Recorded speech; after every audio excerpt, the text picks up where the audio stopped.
Hello, everyone, and welcome to today's webinar, Your Data, Your Responsibility, Safeguarding Your SaaS Applications. We're excited you could join us for today's session. My name is Megan Billingsley, and I'll be moderating today's event. We'll be talking about how growing enterprise adoption of SaaS applications is creating new business and compliance risks. To mitigate these risks, organizations need modern backup and disaster recovery strategies that are specifically tailored for cloud data. Our panel of experts will describe some of the challenges that organizations have experienced when building such strategies, as well as the solutions they have discovered. We are thrilled to be joined by our speakers, Jeremy Neihart, Engineering Manager with Lutron Electronics, Anthony D'Ambrosio, Account Executive, Mumo Systems, and Atlassian ACE Leader, and Mike Potter, Co-founder and CEO with Rewind. Before we get started, I have just a few housekeeping items. Please note the slides will advance automatically throughout the presentation. To enlarge the slides, click the Enlarge Slides button located in the top right corner of your presentation window. If you need technical assistance, click on the Help widget located on the bottom left corner of your console. We encourage you to submit questions at any time throughout the presentation using the Q&A widget at the bottom of your console.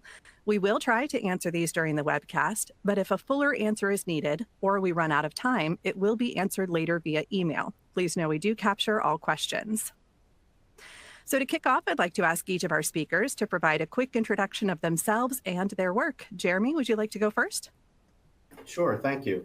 My name is Jeremy Neihart. I'm an engineering manager at Lutron Electronics, and I've been in the embedded and software development industry for about 20 years. I currently lead DevOps for our organization, and I'm responsible for making sure all of the software we write gets out the door. Wonderful to have you with us. Anthony? Hi, my name is Anthony D'Ambrosio. I'm an account executive at Mumo Systems. I'm also an Atlassian ACE Leader for the Houston region. I've been in this area for about 20 plus years. I work with multiple Atlassian customers, and we kind of help them understand what their responsibility is when it comes to backing up their data and how important it is. You know, just because you're in the cloud doesn't mean your data is backed up. So we kind of help customers understand what that responsibility would be as per Atlassian's shared responsibility model. Great, thank you. And Mike, how about you? I'm Mike Potter, the CEO at Rewind. Rewind does backups for SaaS applications. We protect data for over 25,000 customers across a number of different applications, including the Atlassian suite. Wonderful. Thank you so much. All right, so now let's dive right into the discussion. From cyber attacks to data loss because of employee error, we have all heard stories reminding us how important it is for today's enterprises to maintain backup copies of business-critical information. Yet sometimes this gets neglected. Is it common for organizations to fail to back up key business data that resides within SaaS apps? And if so, why? Anthony, we'll start with you. Sure. So what I've seen from speaking to multiple different organizations is that because it's in the cloud, it's out of sight, out of mind. So they don't really think about the product anymore, right? Before it was physical hardware, they'd see it, they'd be responsible for maintaining it and backing it up. But when it's not there anymore, you don't pay any mind to it. You assume that the vendor that is providing the cloud solution is actually backing up your data on a daily basis. You have the ability to recover it fairly quickly. Many of the times, just think about your home applications, right? You download something on your phone, you agree to the terms of service, you never really read what your responsibility is and what you're signing. So I think a lot of organizations, especially in downloading cloud products, just assume that it's being backed up and don't really read the T's and C's of their agreements. So, and then they're not really aware of what restoration capabilities you have. There's no undelete button for a lot of times. There's no ability on a lot of these cloud products just to go in and go back to an historical date or revision, prior. There are platforms like that, but not all platforms offer that in the cloud experience. Yeah, and especially coming from the engineering side of things, we run into the situation where there's a lot of legacy processes and mindset in place where the way that we did it for the previous 20 years is not always the best way to do it. And as we're moving into these SaaS solutions, we have to adjust and we have to match what the backup infrastructure needs to be for the type of application. And those strategies are different. In our instance, we have a lot of SaaS solutions and a lot of legacy solutions. And when it comes to the SaaS solutions, it's a different conversation. It used to be caring about whether the hard drives were going to stay up, whether the server in the back room was going to be up and running, and that's not something we need to concern ourselves with anymore. But now we need to look at what the organization needs and what those solutions need to be. A lot of times it's about business value and what does it mean to the company if we lose that data. It's something that's very critical for us. We use Atlassian products for a lot of our IP, for a lot of running our systems and software development. And just losing one space in Confluence or one project in Jira could be a substantial amount of loss for our business. I think that's right. Like what we've seen is customers are educated about the cloud. They know the benefits of moving to the cloud. They know the collaboration aspects of it. They know the different apps and integrations that can be added to the solutions that are in the cloud. They sometimes, as Anthony sort of pointed out, they forget about the requirements for backing it up, that it is their data, it's their responsibility. It is data that has to be protected. It's business critical data that is living just in the cloud. Doesn't mean that it's being backed up, that it can be recovered in the case of any problems. It means that that's still your responsibility, even though it's not necessarily on servers that you control. There's definitely benefits to moving to the cloud. Companies of all sizes are seeing those benefits. Just a matter of being more aware of the risks. And it's not something that we find a lot of SaaS vendors are talking about. They're not really open about the risks of moving to the cloud. A lot of the discussion is around the benefits of moving to the cloud. Here's all the things you can get rather than running the application on your own servers. Definitely a lot of benefits to that, but there's a lot of risks to it as well that people really need to be educated about. And I think what we find a lot in the market is people are just not educated about the risks that come with moving their data into the cloud from servers that they control. Yeah, it's really interesting. Thank you. So it sounds like part of what you're saying is that not all backups are the same, and that it's especially important to be able to find and restore the exact data you need within the right time frame. Can you talk more about the essential ingredients that you need in a comprehensive disaster recovery plan? Jeremy, we'll start with you. Sure. So Lutron is a physical goods manufacturer. We make products that go out the door that people buy off the shelf in a lot of locations. And so we don't sell our software as the primary good that we sell like many other software suppliers do. And the situation for us is that we need to make sure that we can have a solution that allows us to keep developing the software. But that's going to be a different solution for us than shipping product out the door, or doing this, or paying our vendors, or getting manufacturing plants up and running. And so with our Confluence solution, for instance, if we had a major issue and it took us some amount of time to get it up, say a couple of days or a couple of weeks, right? That's hugely problematic. And so we need to know what it is to recover the system, to back up the system, and what the granularity is that we need. We need to have the right backup solution to meet our requirements. So in software development for our company, it's different than in our manufacturing plants or in our accounting or some of the other situations. And for us, that was key to identifying the right solution provider or the right situation. Is first having the requirements and knowing what it is that your company or your situation can tolerate in a given instance. In the case of the Atlassian suite, right, the solution that Rewind allowed us to have met our granularity requirements. Like we couldn't have full system recovery as our only option. We needed to have partial recoveries and instance recoveries or issue or page recovery was the level of requirement that we needed to meet. And so that's why we went out looking for a solution provider that could do something better than what most SaaS instances come from the vendor, which is they'll restore the entire thing, or they'll restore 1,000 customers instance at once. And that's just not acceptable for what we need to do. Having the requirement to ship many tractor trailers full of product out the door every hour across the globe. So for me in the Atlassian space, you may be advised that you can use scripting to conduct backups, right? It's not necessarily the best solution for backing up your data, because it'll back up your data, but when you have to restore it, it's a nightmare, depending on the size of your instance. If you have a really large instance, it could take a very long time to restore, extract that information, and then restore it and then actually restore that component that's been deleted. If it's just like a small section, you deleted a space, a project, something of that nature. So, a few months back, we had a customer that accidentally deleted a project, and their backup frequency was like every 2 weeks.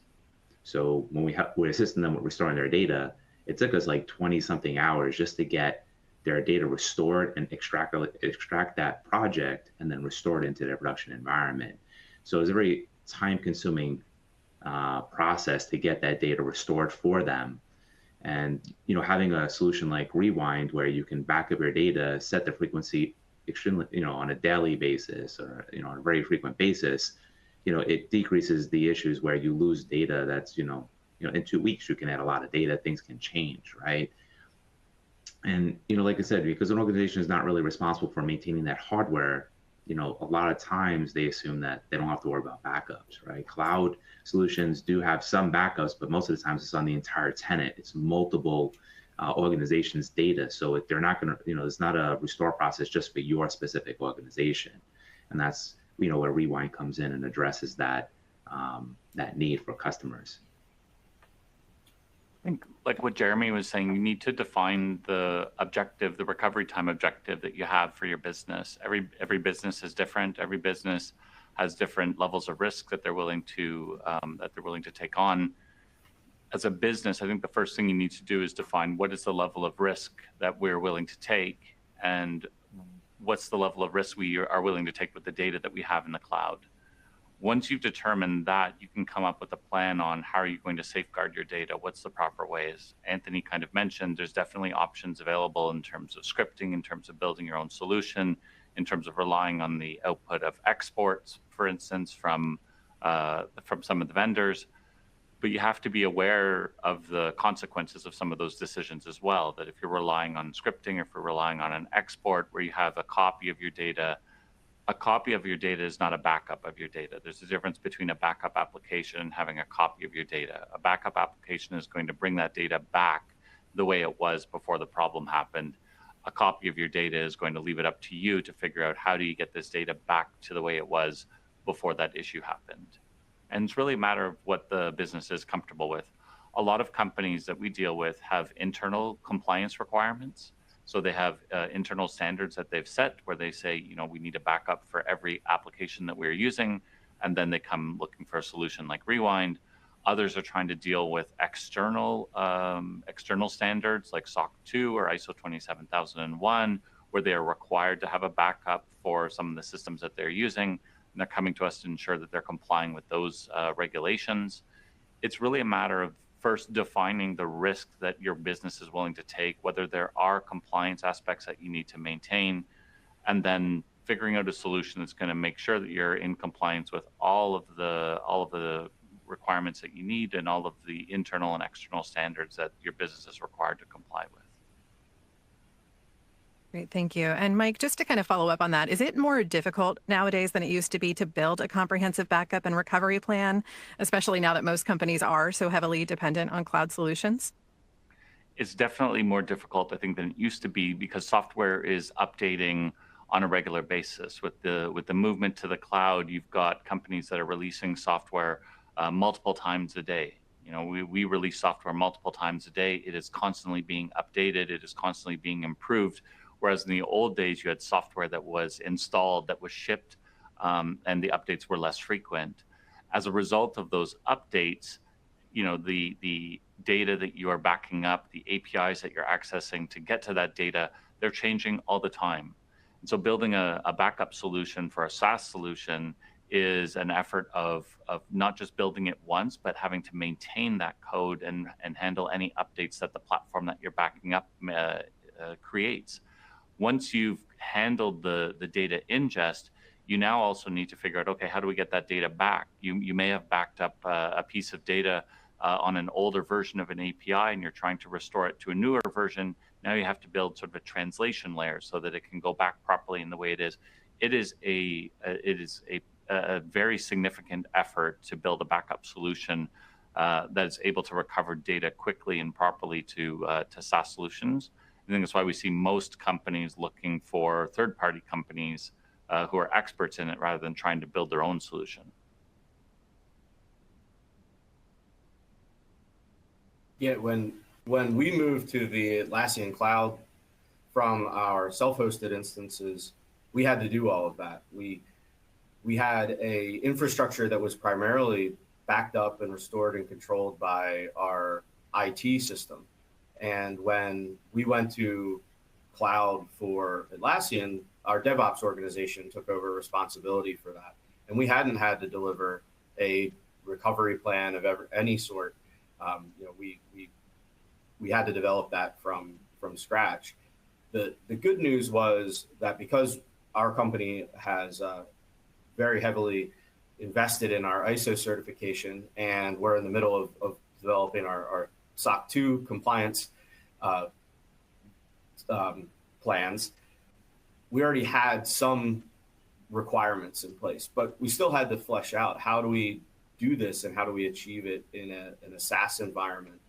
And for us specifically, we have a requirement that we need daily backups of all of our data for everything we do in engineering.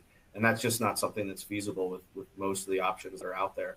And so we had to build that out from scratch. We had to come up with what those backups needed to look like, what they needed to do. And then we had to find a vendor that was capable of doing it. And believe me, we looked at doing it ourselves. And as Anthony had said earlier, it's just not practical, especially with how certain vendors provide you access to the data. And so we went out with our requirements, and we were fortunate enough to find Rewind. But it is important when you're looking at these situations to know exactly what is required in order to achieve the goals that you have for your company or for your instance. And in our case, we had some fairly strict requirements to meet our ISO plan, and that was the driving force for us in finding the right solution to achieve that. I think what Jeremy describes there is fairly typical, where the group that is responsible for, in this case, the Atlassian instance, is not the same group that's responsible for backups. And typically backups were living with IT and with the distribution of applications where individuals and companies can just sign up for SaaS applications. That responsibility has sort of now been moved and shifted to the people that are responsible for the application, sometimes without them even really thinking about it. I think Jeremy's sort of point there of IT was responsible for it, and then we had to come up with a solution because now we were responsible for the application is really typical with what we see with a lot of companies. Just as Mike mentioned, the way organizations procure software nowadays, shadow IT has become more common. Departments have their own budget, right? They can spin up a cloud solution at any time. They just go order it, purchase it. They don't have to rely on IT anymore to acquire software like it used to be, right? You have to, set up infrastructure, install the software, acquire it, license it. Now a company can acquire an Atlassian product, just go download it, set it up. You want Trello, just go and install it, right? You go set up a cloud environment. It doesn't require IT's assistance anymore, and then how do you back up data you didn't know you had, right? IT doesn't know that they exist. So, organization or a department goes out and acquires a cloud solution, presenting, a product like Rewind helps address that, right? They can have that whole bucket. They don't have to rely on IT to spin it up, and it creates a lot of issues in the back end, across the organization, right? IT is doing one thing, departments are doing something different, right? And then the other thing too that you run into is, from the end user's perspective, you used to, you're at, say, Office 365, you delete your Word document, or you saved it and you're like, oh, I didn't mean to do that. You can go back a revision, right? You can look at your revision history. You can check to see, You can undo a change, you can do undelete. But in a cloud solution such as Atlassian, someone deletes a space or a project and no one realized it. There's no undelete project option, right? It's handled differently, like an enterprise product. But as an end user, you're like, why can't IT just restore that in 5 minutes? I can do that in Office, right? That's the assumption, but that's not really how it works with a lot of these like enterprise platforms. So you need solutions like Rewind, where you can restore your data fairly quickly. Taking 6 days to restore a project because you have to go to a scripted backup, restore it into an instance, then extract that information, then merge it into a production environment is not an easy lift and shift, right? It takes time. Rewind, you deleted one thing, you go and restore it, delete an entire project, you get hacked. What do you do, right? How do you get back your data? Now you have a backup that's in a completely different container, different environment, totally different platform. You can restore it. You don't have to worry about data loss at that point. There's a lot of things to take into consideration when it comes to backing up your data. That's great points. Thank you. Can I ask what factors within the market are driving the need for better SaaS backup solutions? Mike, we'll start with you. Yeah, definitely. There is some cyber criminal activity that's out there.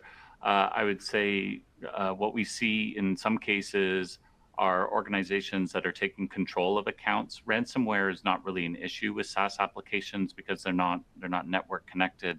But we do see organizations taking control of accounts and deleting data and sort of holding the accounts at ransom. We've seen that a few times. Human error is definitely one of the leading causes of data loss. I think Anthony was touching on that earlier, where somebody accidentally deletes something. And that happens a lot with these applications. They're generally very easy to use, but humans are humans. They're going to make mistakes, and eventually something's going to get deleted that shouldn't have been deleted. We see that a lot. Third-party applications, we mentioned the benefits of moving to the cloud is that you get all these integrations with third-party apps that can add features to a lot of these platforms. Many of them have third-party marketplaces where the core functionality is provided by a different company, not in the main platform itself. That's how Rewind is built, for example. Those applications sometimes don't have the same standards that the main application is built with. And so you sometimes find that there are errors in those applications, there are bugs in those applications, and they can accidentally delete data and cause a massive amount of problems in a very short period of time. So you've got a lot of different ways that we're seeing application data get deleted. And in some cases, a lot of data can be deleted in a very, very short period of time because of the automation capabilities that these platforms have. For some organizations, like the financial sector or the defense industrial base, have stringent external compliance requirements. For others, it's just internal requirements. Different policies demand certain protections of data, or intellectual property, such as in Jeremy's case, right? They have a lot of intellectual property stored in these platforms, right? What happens if it gets lost? How do you restore it? How do you get back quickly without any downtime or impact to the underlying business or organization? Yeah, and in our situation is exactly that. We have both customer application data that's in a cloud infrastructure that we've developed to deploy the cloud features that our products have. And then we have all of our development and our business applications. And what we need to do to back up and restore and manage our customer applications and a cloud infrastructure we built out is a lot different than what we need to do to manage our Atlassian stack, our Miro instance, or all the other SaaS solutions that we deploy to get product out the door. And for us, I mentioned this a little bit earlier, but it's about the granularity of that backup, right? I don't have a situation where I need to recover one small instance of a piece of customer data. I need to keep all the customer data right all the time. But just like Anthony said, we've had situations where we've had a project owner or a project manager accidentally delete their project or accidentally delete a presentation for the president of the company or something like that. And if we can go back and we can restore that piece of information for them, then the value is there almost instantly for a product, that allows us to have the right backup solution for that product. I mean, I think anybody that's here can attest to the amount of human capital that goes into making business plans and other sorts of things, making an entire program increments worth of Jira plan, and then to lose that because somebody made a mistake, and to say, well, you can't start your program increment for another 2 weeks because we have to spend 20 hours downloading this file and then verify it and put it back. It's not acceptable. And sometimes that might be acceptable. It just depends on what the situation is. And I think that's the biggest thing that we're learning is we can't have a one size fits all solution. We can't just say, oh, every night we'll replicate all these VMs onto some giant data lake somewhere and that'll be good enough. For each situation, we have to know what it is the tool is doing, what you're trying to accomplish, and what the right situations are. And it's because all of those SaaS solutions are out there now. It's not all just VMs set up by IT running, some software package that you're licensing.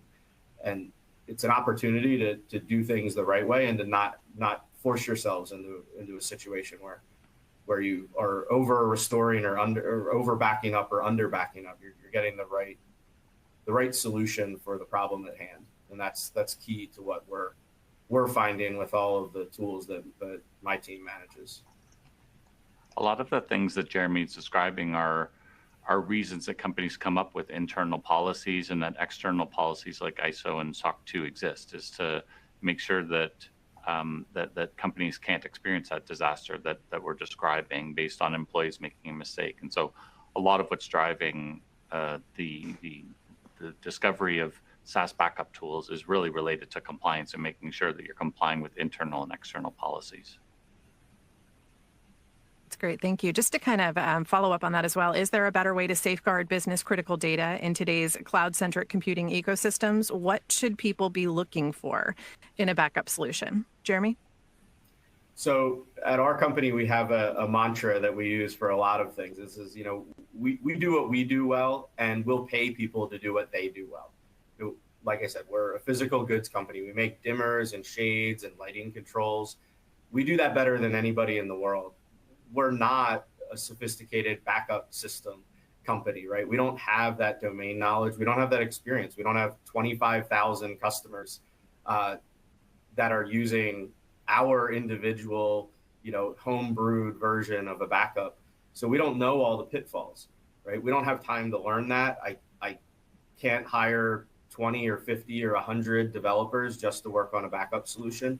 But what I can do is go find a partner out in the space that does this and is an expert in that.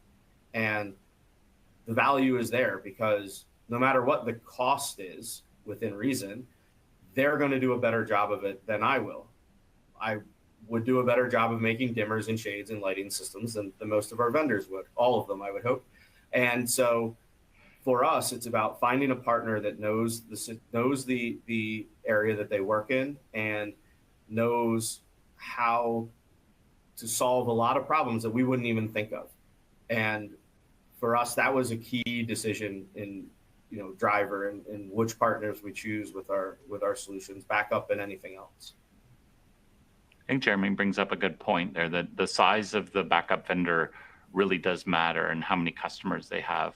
The benefit of a company like Rewind, where you've got tens of thousands of customers, is with those tens of thousands of customers, we have seen data disasters that most people wouldn't have seen. And we know how to recover the data properly and the way that our customers expect us to recover that data. There is a benefit of having somebody with a broad base of customers where they see all the different use cases, they see some of the edge cases, they know how to recover data the way the customers expect them because they've seen it across thousands of customers. And like Jeremy said, building a solution on your own, you're just not going to see all the different permutations that Rewind sees in order, from a disaster recovery standpoint. We've seen a lot of examples of customers losing data. We know how to recover that data. We know the APIs. We're monitoring them on a regular basis. the product that we have built is hitting those APIs to read data. It is hitting those APIs to write data. And so as I talked about earlier, when the SaaS platform vendors themselves are changing their APIs, we're able to recover more, or we're able to react to that more quickly because we are hitting those APIs on a regular basis. If you're building your own solution, you might not realize that how you're going to restore that data has changed until it comes time to restore the data. Now, when it comes time to restore the data, not only do you have to take the time to actually do the restoration, but you have to rewrite the code in order to put it back the way that the application intends it to. So there's a lot of benefits to going to a third-party vendor. A lot of companies also want to separate the data from a backup perspective to the actual application. So the phrase we tend to use here is you don't want to back up your hard drive to your hard drive. So relying on the vendor to back up your application data is really not a good idea in case something happens to the vendor. You really want to make sure that you have separation of your data there. So having the backup data be separate from the application data is a really, really critical feature of a backup application. Other than that, you just want to make sure that you're vetting that vendor properly. They have access to your most precious data. You know, you're going to want to look at the size of the company. You're going to want to make sure that they're an actual company, that they're physically located in somewhere where you can connect with them in your own time zone. Things like that are going to be really important as you get into disasters, so you can make sure that you've got the ability to recover your data as quickly as possible. Yeah, those are some good points, Mike. You know, it's also important to think about holistically, right? About pricing and value. You know, you're not just paying for the data backup and the storage of your data, right? You're paying for the value in the data itself. You know, how quickly can you recover it, restore it? You know, just because someone works for your organization doesn't mean they're free, right? When they have to restore backups multiple times, you're taking them away from their daily activities, their daily duties. It puts them behind in their workload. There's an impact to your business every time you have to do a restoration from a backup. You know, there is a human cost, right? It's not free. Most organizations approach it like, well, we got this guy. You can just, you know, our admin will restore it. Okay, he's gonna be out of pocket for the next 6 to 10 days trying to restore a project that someone deleted. He's be able to do nothing else, but this is their priority. All of the priorities get put behind. There's a cost to that, right? So having a solution like Rewind, you know, when we advise our customers as an Atlassian solution partner, is keep that in mind, right? There's a cost. Every time you have to step away from your daily duties to restore a backup, it's not free. So, you know, when you look at the value and the pricing, it's a very nominal cost for the amount of value that Rewind offers when it comes to definitely backing up and restoring your data, especially the amount of time it takes. In most instances, it's just a few minutes to restore a large amount of critical data. I was going to say, Anthony said something interesting, which is he said partner and not vendor, which I think is another critical aspect of this, is finding a partner in these situations, someone that's going to provide a service, but somebody that's going to help solve problems that are inevitably going to come up. And especially in backup, you don't know when you're going to need the data and how old it's going to be, how long it's going to be since you've last needed this. And if you have a major disaster, you need a partner that's going to work to get you back to where you were as quickly as possible, especially if something unexpected comes up. And that was another aspect of our evaluation, at least that led us to Rewind particularly, because talking to Mike and talking to his team, we found that they really wanted to be partners in solving these problems if something came up. It's very important to not have a situation where you're left on your own with whatever tools might be available and then not be able to solve your problem. It's a relatively new industry still, SaaS backups. Most people aren't aware that they need to be backing up their data. And so I think that's a really good point, that from a vendor's perspective, at least from Rewind's perspective, we really want to make sure we're working with our customers to understand their problems and make sure that the data goes back the way that they intend to. We talked about the SaaS applications, updating their applications on a regular basis. That makes the challenge that we have extremely difficult because, like Jeremy sort of alluded to, the way that we backed up the data may not be in the same format that we need to restore that data in. We also need to know how does Lutron want that data? What's important to them? What fields have to go back properly? What are some of the critical things that they need? we can actually work with them to determine the order of operations. So if there's a really large data set, we can ensure that the most critical data is going back fastest. What we've worked with Lutron to understand some of the other applications. We talked about these add-ons that go into some of the SaaS applications. We can work to back up those third-party applications as well to make sure that all the business critical data is backed up. I mean, this is a really, really new and nascent industry, and I think working with your partner, working from our perspective, working with our customers to make sure that we're building the solution that they want is critically important. Yeah, and I can tell you from firsthand experience, right? I've managed CRMs, as an account executive. And when I'm importing data, like a bulk update, I've learned my lesson because some of those platforms don't really have a backup solution or an undo button, right? So I accidentally forgot to put a semicolon in front of a value. So instead of it appending the value, it replaced my value. And I'm like, oh man, now I got to go back and, address 300 records because someone attended a conference and I got their data. Now I just overwrote their data by accident, right? Because they already existed in our CRM. So I can tell you firsthand, solutions like Rewind definitely resolve issues of that nature. I could tell you, I've made the mistake myself. Those are excellent points. Thank you all so much. This has been a great discussion. We do have a little bit of time left, so I'd like to shift to some questions from our audience. Just to get started, Jeremy, I think this first one is from a point that you made earlier. You had mentioned that misconceptions about SaaS backups are common. So how did you personally learn about the need to create backups of your SaaS data? So for us, it was an inevitability, I think. We needed to maintain business continuity. We needed to answer the question of how is it that we're going to assure ourselves that this data is available in all sorts of scenarios. And when we played through those scenarios, we realized that most of the SaaS vendors couldn't answer that question, right? Of what happens if this or this or this occurs. They had a lot of promises, but the reality is we wanted to own our data. We wanted to own our future, so to speak. And so that, coupled with our need to meet SOC 2 and ISO requirements, made it quite clear that a third-party partner was the way to go, and that they would be able to meet our specific requirements for what granularity of backups and what resolution we needed. And so that was the sort of the two driving factors, was the availability of those solutions baked into the platforms and the requirements we needed to meet for things like ISO and SOC 2. Excellent. Thank you.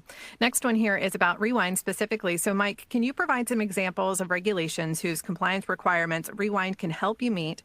And how does Rewind address guidelines that are broadly applicable to professional service organizations like SOC 2? Yeah, so Rewind can certainly help you with SOC 2. We can help with ISO requirements as well. So ISO 27001 often requires companies to have a backup of their data. There are new regulations going in Europe starting next year for financial services organizations that are requiring them to have a backup as well. The DORA regulation that's coming, Rewind can help with that. In terms of SOC 2, Rewind is completely SOC 2 compliant ourselves. So we've gone through that process and we make that report available to all of our customers as they go through the purchasing process. We have a security center where they can get access to that information. And a bunch of other security information as well. I think it's important that as you're evaluating vendors, you're making sure that they've got proper security practices. I mean, this is your most critical data. You really want to make sure that you're trusting the company that you're working with. And so Rewind provides all that information through a security center that we have. Perfect. Thank you. This next one, Anthony, sounds like it's in your wheelhouse. Are there specific considerations that a team responsible for an Atlassian tenant has to keep in mind when building out a disaster recovery plan? And can you provide a bit more detail about Atlassian in particular? Sure. So from my experience, as I mentioned earlier, the first thing is to keep, at the forefront is, time is money. Resources for an organization, if they're on salary, still cost time and still cost money, right? So that's the first thing you got to take into account, right? How long is it going to take to restore it? Have you actually done a restore from a backup in the past? And what did that look like? How complicated? We spoke about that a few times in this webinar, that it's not as simple just to go and, do a backup scripted or just, download something and then do a restore. It's not an easy process. So the things that you want to keep in mind is, what backup frequency you're going to use. How often are they going to be scheduled? What is the restoration process going to look like for you? If a backup, if something does get deleted, how are you going to restore from backup? What does that look like for you? The other thing you want to keep in mind is whether backup capabilities you have across the platform. You want to make sure that all your core products are backed up. Rewind addresses that. Storage, right? Where are you going to store your backups? Now, Rewind offers the ability to store that stuff in their environment. You can also offload that to another S3 repository if you need to for retention, for data retention policies, right? So keep that in mind, right? You have different things you have to keep in mind when you're backing up your data and how long you need to keep it for. Obviously compliance, data encryption, things of that nature. But the key thing is speed of recovery. How quickly can you get your data back? That's really the key thing when it comes to your disaster recovery plan, right? Perfect. Thank you. Well, that does it for us today. I'd like to thank our speakers, Jeremy, Anthony, and Mike, for a great discussion. We appreciate you taking the time to share your insights and expertise with us. I'd also like to thank our audience for joining us today. We hope to see you again soon. Have a great day. Thank you. Thank you for having me. Thank you.